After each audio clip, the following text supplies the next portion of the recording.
Mă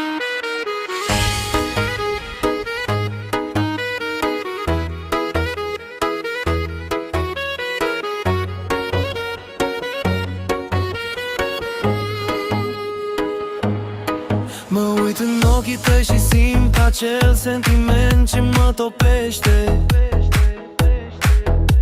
În ei mă pierd și chiar nu-mi dau seama cum timpul trece. Ador chiar tot la tine felul în care zâmbești, cum te miști, jucăuși, strălucirea din ochi. Cuvintele nu-mi ajung să te descriu.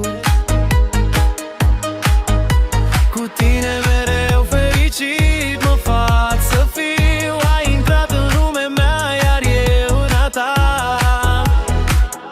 Iubire, tu ești viața mea și eu a ta. Fără tine nu mai pot sta,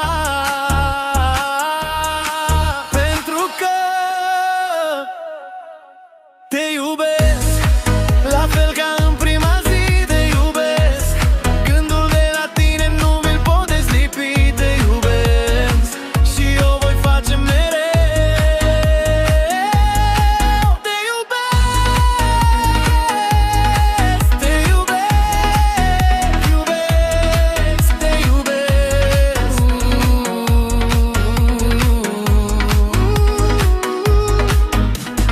Chiar și când sunt singur mă gândesc mereu la tine. Și atunci parcă ești cu mine. Nu te las niciodată și tu o știi bine. Oricât de departe ai fi, la tine mereu mă întorc. Știi că fără tine nu pot.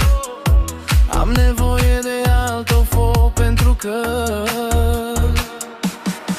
te iubesc la fel ca în prima zi. Te iubesc, gândul de la tine nu mi-l pot dezlipi. Te iubesc și eu voi face mereu.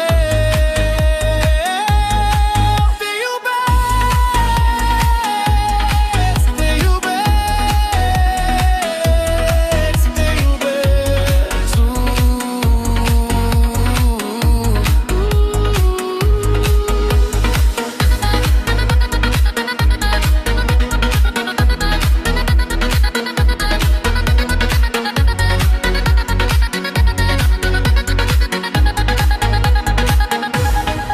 Te iubesc la fel ca în prima zi. Te iubesc, gândul de la tine nu mi-l pot dezlipi. Te iubesc și eu voi face mereu.